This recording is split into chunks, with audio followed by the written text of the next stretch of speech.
4월 12일 화요일 삶의 기적을 일으키는 30분 예배를 시작하도록 하겠습니다. 하나님께서 오늘 우리에게 주신 말씀은 사도행전 23장 10절에서 16절까지 말씀입니다. 이 말씀 제가 봉독하도록 하겠습니다. 큰 분쟁이 생기니 천부장은 바울이 그들에게 찢겨질까 하여 군인을 명하여 내려가 무리 가운데서 빼앗아 가지고 영내로 들어가라 하니라. 그날 밤에 주께서 바울 곁에 서서 이르시되 담대하라. 내가 예루살렘에서 나의 일을 증언한 것 같이 로마에서도 증언하여야 하리라 하시니라.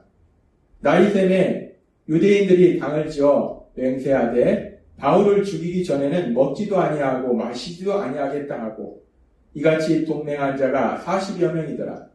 대제사장들과 장로들에게 가서 말하되 우리가 바울을 죽이기 전에는 아무것도 먹지 않기로 굳게 맹세하였으니 이제 너희는 그의 사실을 더 자세히 물어보려는 척하면서 공회와 함께 천부장에게 청하여 바울을 너희에게로 데리고 내려오게 하라. 우리는 그가 가까이 오기 전에 죽이기로 준비하였노라 하더니 바울의 생질이 그들이 매복하여 있다함을 듣고 와서 영내에 들어가 바울에게 알린지라. 아멘. 오늘 이 시간 하나님께서 우리에게 주신 말씀을 듣기 전에 잠시 기도하는 시간 갖도록 하겠습니다. 하나님 아버지 감사합니다. 오늘도 연약한 저희를 사랑하셔서 하나님 친히 저희를 만나주시고 저에게 말씀하여 주시니 감사합니다. 하나님 아버지 오늘도 이 시간 저희의 마음의 문을 열어주시고 영의 길을 열어주셔서 저희를 사랑하신 하나님, 그 하나님이 주시는 그 말씀을 듣게 하시고 그 말씀을 통해서 다시 한번 힘을 얻고 담대하게 세상을 살아가는 저희가 될 수 있도록 은혜 베풀어 주옵소서. 예수님의 이름으로 감사하며 기도드리옵나이다. 아멘. 오늘 말씀에 보면은 지금 사도행전 23장 10절의 말씀처럼 큰 분쟁이 생기니 천부장은 바울이 그들에게 찢겨질까 하여 군인을 명하여 내려가 무리 가운데서 빼앗아 가지고 영내로 들어가라 하니라 라고 말씀합니다. 로마의 천부장이 바울 사도가 도대체 어떤 죄를 졌는지 알기 위해서 이 이스라엘의 유대인들의 종교적인 그 최고 의결기관인 산헤드린 공회 회원들을 소집해서 무슨 일로 바울 사도를 고소하는지 그 이유를 알고자 합니다. 그 과정 속에 어제도 우리가 살펴봤듯이 바울 사도가 자신은 죽은 자의 부활 때문에 부활에 대해서 전함으로 인해서 이렇게 신문을 받는다라고 얘기했을 때 신학적인 견해가 다른 사두개인과 바리새인이 이 말로 인해서 크게 다투게 되고 그 큰 다툼으로 인해서 바울이 자칫 또 생명의 그 위험을 죽음의 위기를 맞이하는 그런 위기를 맞이합니다. 그런 상황 속에서 이 로마의 천부장이 이 바울이 로마 시민인데 재판도 없이 혹여나 이 유대인들의 큰 이 다툼으로 인해서 그 자리에서 다치거나 죽게 되면 자신한테 아주 곤란한 상황이 벌어지기 때문에 군인을 명령해서 그 바울을 다시 그 유대인들에게서 구해냅니다. 그렇게 바울이 다시 한번 죽음의 위기에서 벗어나는 걸 우리가 볼 수 있어요. 바울이 예루살렘에 도착한 이후에 이렇게 바울에게 큰 고난이, 큰 환난이 있는 것을 우리는 성경의 말씀을 통해서 봅니다. 우리가 바울 사도가 이제 예루살렘에 오는 과정을 보면은 예루살렘에 오는 과정 속에서 이미 성령님은 바울 사도에게 여러 번 말씀하셨어요. 예루살렘에 가면 결박과 환난이 기다리고 있을 것이다. 엄청난 환난이 바울 사도를 기다리고 있음을 성령님께서는 바울 사도에게 여러 번 말씀하셨고 그럼에도 불구하고 바울 사도는 자신을 사랑하는 예수님 그리고 자신이 사랑하는 그 예수님 그 예수님을 전하는 그 일을 하면 그 사명을 감당하면 자신의 생명을 조금도 귀한 것을 여기지 아니하노라 라고 고백했어요.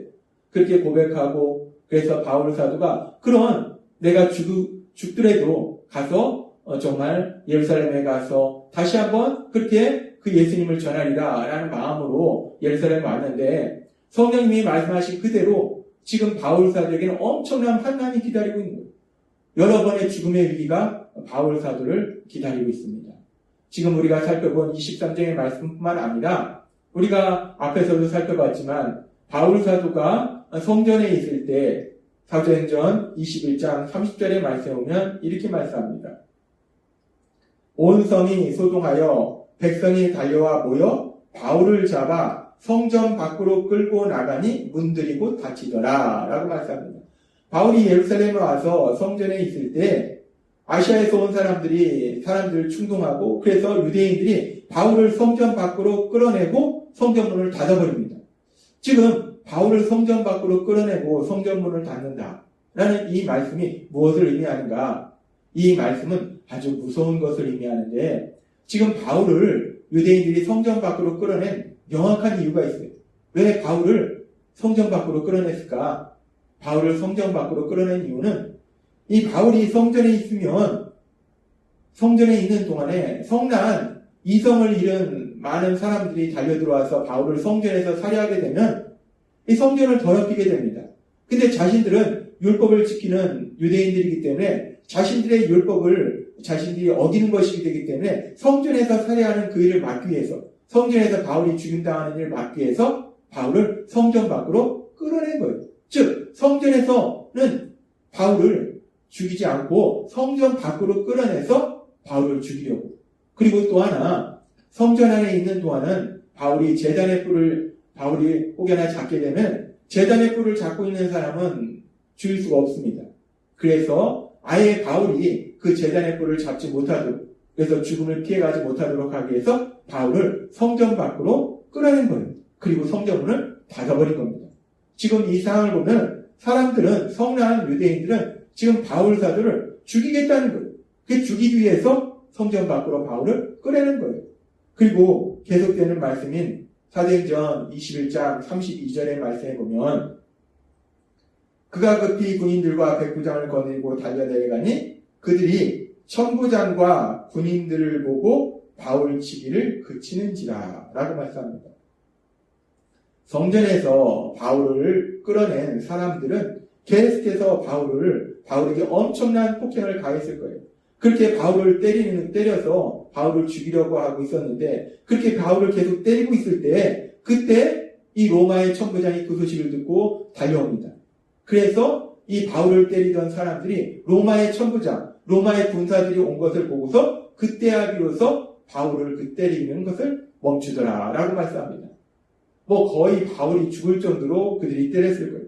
그리고 그렇게 바울을 엄청나게 때렸을 뿐만 아니라 이제 로마의 천부장이 와서 그 바울을 데려가는데 그 과정에도 보면 사도행전 21장 35절은 이렇게 말씀합니다.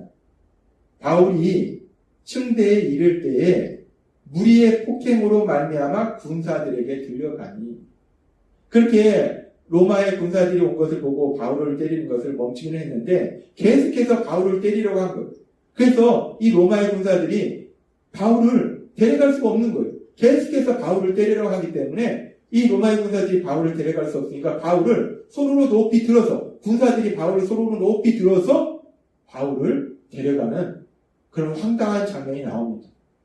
그렇게 지금 바울 사도는 예루살렘에 도착해서 엄청난 환난을 만납니다. 이렇게 화난 유대인들이 바울을 때려 죽이려 하고 그리고 또 오늘 읽은 말씀처럼 사두개인과 바리새인들이 또 심하게 다투는 과정 속에서도 바울을 또 죽이려고 하고 이렇게 바울이 여러 번의 그런 죽음의 위기를 넘기게 됩니다. 이렇게 죽음의 위기 속에서 바울은 로마의 천부장의 그 도움을 통해서 간신히 그 죽음의 위기를 벗어나게 돼요. 그렇게 바울 사도가 그렇게 죽도록 맞고 그리고 또 다른 죽음의 위기를 맞이하고 이게 오랜 시간이 아니라 바로 이틀 동안 일어나는 일이에요. 이틀 동안 죽도록 맞고 그 다음 날은 또 한 번 죽음의 위기를 극복하고 간신히 벗어나고 그렇게 바울이 그런 큰 환난을 당하고 있을 때 사도행전 23장 11절은 이렇게 말씀합니다. 그날 밤에 주께서 바울 곁에 서서 이르시되 담대하라 내가 예루살렘에서 나의 일을 증언한 것 같이 로마에서도 증언하리라 하십니다. 그날 밤에 예수님께서 바울을 찾아오십니다. 여기서 말씀하는 그날 밤은 어떤 밤입니까? 바울이 예루살렘에 도착했을 때 사람들이 바울을 환영하는 기쁨의 밤인가요? 아닙니다. 여기서 예수님이 찾아오신 그날 밤은 바울에게는 너무나 힘들고 고통스러운 그 밤입니다. 바울이 예수님을 사랑했습니다. 그리고 바울은 예수님이 바울을 사랑한 것을 분명히 알았어요. 믿었어요. 그래서 바울은 자신의 생명을 걸고라도 그 예수님을 전하는 그 일을 하겠다라고 고백했어요. 그런데 그럼에도 불구하고 바울은 연약한 인간이라는 거예요. 그렇게 고백했고 성령님이 이미 엄청난 환난이 기다리고 있다라고 말씀하셨지만 막상 그 환난을 당하니까 그렇게 엄청나게 죽도록 맞고 그런 상황을 만나면 바울도 이 연약한 인간이기 때문에 그 상황 속에서 당황하고 슬퍼하고 절망할 수 있다는 거예요. 너무나 지치고 외로운 순간입니다. 육신은 아프고 마음은 외롭고 두렵고 내가 로마에 가지도 못하고 여기서 이렇게 죽나 보다 라는 그런 두려움이 몰려오는 그런 순간이에요. 그런 순간 바울이 그렇게 고난의 밤, 그 절망의 밤을 보내고 있는 그 순간 그런 시간에 바울을 사랑하신 예수님이 바울에게 찾아오셨다는 거예요. 그렇게 고난의 밤, 절망의 밤에 그 시간에 예수님이 바울을 찾아오셔서 바울에게 말씀하십니다. 두려워하지 말라. 너가 여기서 죽지 않는다. 넌 로마까지 갈 것이고 로마에서 다시 한번 복음을 전하게 될 것이다. 라고 바울에게 예수님이 말씀하십니다. 그렇게 고난의 밤, 절망의 밤 바울을 찾아오셔서 바울을 위로하시고 격려하시는 그 예수님의 그 사랑의 모습을 우리는 오늘 말씀을 통해서 볼 수 있어요. 그렇습니다. 오늘 말씀을 통해서 믿음의 사람 바울, 그 바울이 만난 큰 환난의 그런 모습을 볼 수 있어요. 그리고 그 환난을 당하고 있는 가운데 바울이 고난의 밤, 그 절망의 밤을 지내고 있는 그 순간에 바울에게 다가오셔서 바울을 찾아오셔서 바울을 위로하시고 바울을 격려하시는 예수님, 그 예수님의 그 사랑의 모습을 우리는 볼 수 있습니다. 그러면서 우리는 오늘 말씀을 통해서 예수님 믿는 우리에게도 또한 소망이 생겨요. 우리도 세상을 살다 보면 바울 사도처럼 그렇게 엄청난 환난을 만나지는 않지만 그래도 우리가 세상을 살다 보면 이런저런 문제를 만나고 그런 문제로 인해서 슬퍼하고 염려하고 두려워하는 우리에게도 그런 고난의 밤, 절망의 밤 그런 순간이 있다는 거예요. 그런 상황을 만난다는 거예요. 그런데 그런 상황들 속에서 우리가 그렇게 절망의 밤, 고난의 밤을 보내고 있는 그 시간에 우리 혼자 그 시간을 보내는 것이 아니라 오늘 사도행전 23장에서 그 힘들고 어려운 고통의 시간을 보내고 있는 그 시간에 바울을 찾아가신 그 예수님, 그 예수님께서 또한 우리에게 찾아오실 걸 믿습니다. 그렇게 우리에게 찾아오셔서 바울을 위로하고 격려했던 그 예수님이 우리를 위로해 주시고 격려해 주실 걸 믿습니다. 그래서 하나님께서는 우리에게 이렇게 말씀하십니다. 신명기 31장 8절 말씀. 여호와 그가 내 앞서 행하시며 너와 함께하사 너를 떠나지 아니하시며 버리지 아니하시리니 너는 두려워 말라. 놀라지 말라. 아멘. 하나님은 우리에게 말씀하십니다. 우리가 이 험하고 악한 세상을 혼자 살아가는 것이 아니라 우리 앞에는 우리를 사랑하신 전능하신 하나님이 앞서 행하고 계심을 믿습니다. 그 하나님은 우리에게 말씀하시는 거예요. 내가 너를 떠나지 아니하리라. 내가 너를 버리지 아니하리라. 내가 너와 함께하리라. 놀라지 말라. 두려워 말라. 라고 말씀하십니다. 오늘 주신 말씀처럼 그렇게 우리를 사랑하신 하나님, 우리가 영원히 함께하신다 말씀하신 하나님, 그 하나님이 우리가 이 세상을 살아갈 때 그 어떤 상황을 만나든지 그 어떤 사람을 만나든지 그 하나님이 우리와 함께 하시기, 그 하나님의 사랑하심을 믿으며 담대하게 세상을 살아가시는 여러분이 되시길 주님의 이름으로 축원합니다. 기도하겠습니다. 하나님 아버지 감사합니다. 먼저 주신 말씀처럼 우리 하나님 저희를 사랑하셔서 내가 너를 떠나지 아니하며 버리지 아니하리라 너와 함께하리라 말씀하신 그 하나님, 우리가 세상을 살아갈 때 어떤 상황을 만날지라도 우리 하나님이 우리와 함께 하시고 능력이 역사하심으로 인해서 담대하게 세상을 살아가는 저희가 될 수 있도록 은혜 베풀어 주옵소서. 예수님의 이름으로 감사하며 기도드리옵나이다. 이 시간도 하나님께서 우리 주신 말씀을 묵상하면서 조용히 기도하는 시간 갖도록